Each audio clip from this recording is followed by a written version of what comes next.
The political noise so deafening, the confusion so layered, the deeper tremors beneath the surface.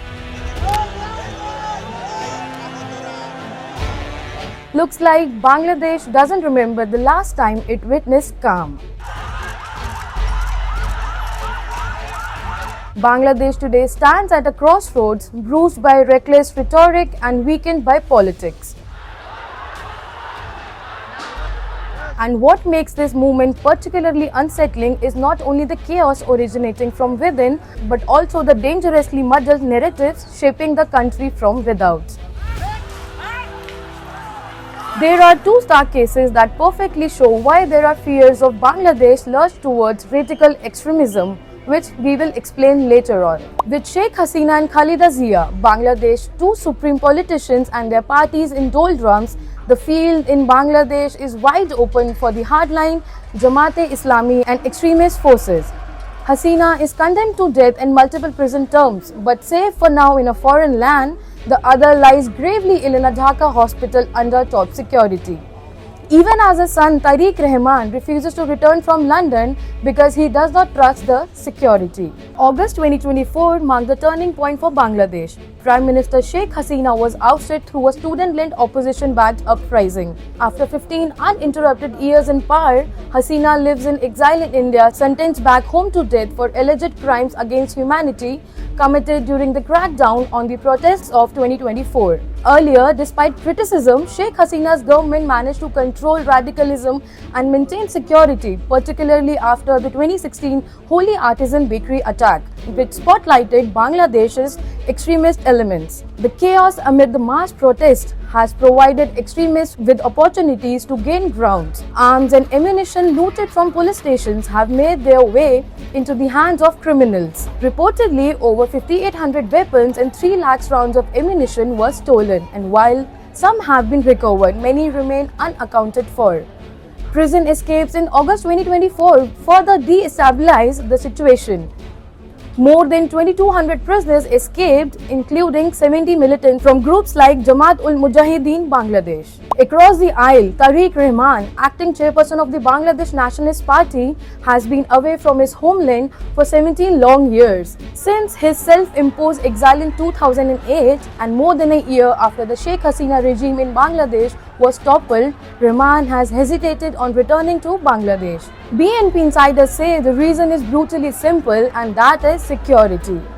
Even now, after the fall of arch political rival Hasina and the installation of interim government which insists there are no obstacles in his way home, Rahman continues to direct the BNP from London, repeating that coming back is not entirely in his hands. Moreover, the irony is that his long-ailing mother, Begum Khalida Zia, is in Dhaka fighting for life. The three-time Prime Minister and BNP chairperson is on ventilator support, guided by the highest security. Both Khalida Zia and her son will contest the next elections, promising BNP that the Zia family will be back on the ballot together whenever Bangladesh votes. The interim administration is soon likely to announce national elections, and it is speculated that Rahman may finally make a return then. Since the change of government in 2024 under Muhammad Yunus, several previously banned or marginalized groups have reportedly gained public space. Groups like Hifazat-e-Islam Bangladesh and others have reportedly organized large rallies and public shows signaling confidence and influence. The problem is that with BNP under a leadership question and the NCP trying to find a foothold in Bangladesh, it is the Jamaat that is getting stronger. For the Bangladesh interim administration headed by Yunus, these calculations are overdue. For Hasina's Awami League, now banned under anti-terrorism provisions, they are nothing less than judicial and political punishment.